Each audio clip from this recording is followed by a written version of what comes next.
as a surprise to many. After half a century in law enforcement, San Diego County Sheriff Bill Gore is retiring early. Welcome back. I'm Marcella Lee. I'm Carlo Cicchetto. Some say he's rushing out the door to avoid accountability for problems in his department. In his first interview since announcing his early departure from office on February 3rd, he told me why he's leaving now and stands by his record as sheriff. Sheriff Gore, you announced last summer that you wouldn't be seeking office again, but said at that time that there were no plans to leave office early. You're leaving office early. What changed? I've been blessed to have a family that, particularly my wife, who supported me in my 32-year career in the FBI and now almost 19 years with the Sheriff's Department. That involved 9 moves around the United States, moving my family. She gave up a very successful law enforcement career as a special agent, one of the first female agents in the FBI, to support me and take care of our son as we were growing up. And being the wife of an elected official is no easy job either, living through 3 countywide elections. And she's been dealing with some health issues. Now, from my perspective, it's my time to maybe sacrifice for her as she did for me for, our 43 years of marriage. To me, it was a pretty easy decision.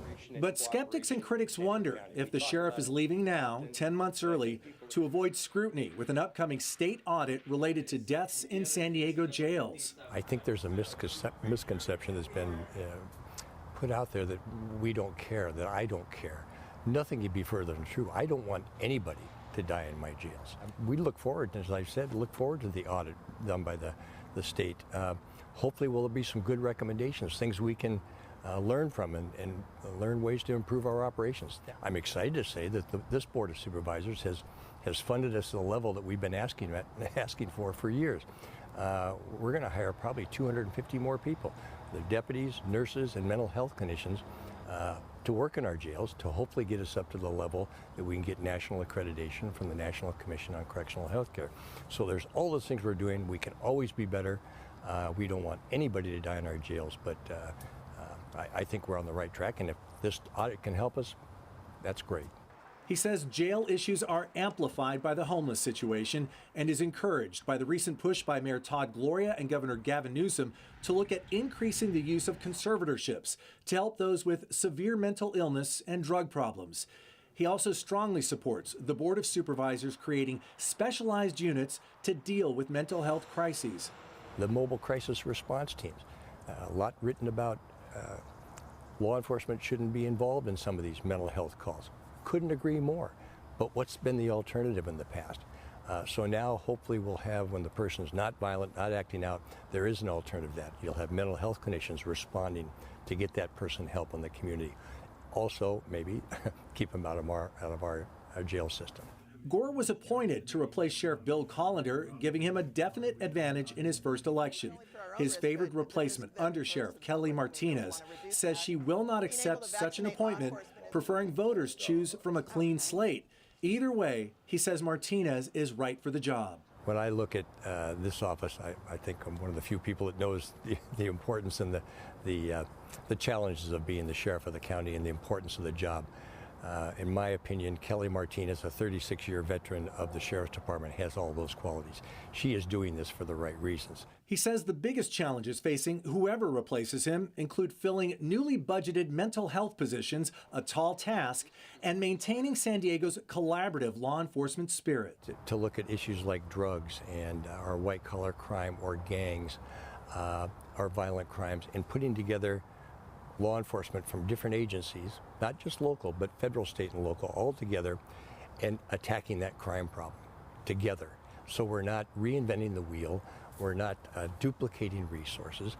It just doesn't happen in other parts of the country. There are other challenges. Recent reports, one commissioned by the department, showed marked racial disparities when it comes to the use of force and traffic and pedestrian stops.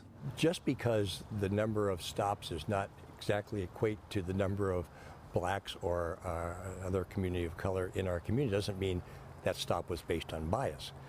There's so many socioeconomic issues that we face every day, that our citizens face every day in our community, from high unemployment, from poor educational opportunities, from substance abuse in these different communities.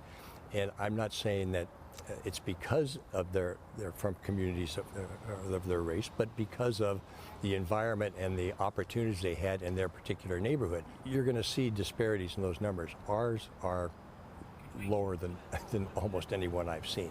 That doesn't mean that we can't always look at the underlying causes. Is there bias? If there is, we work very hard in our training to eliminate that.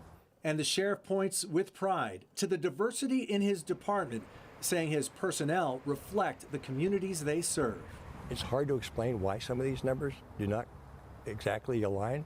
I don't think they ever will. But the fallback position when they don't align shouldn't automatically be, oh, that police officer, that deputy sheriff is biased. There's a lot of other reasons that go into activity and stops. We'll have more from that interview with the sheriff before he leaves office on February 3rd. Look back at his career a little bit more.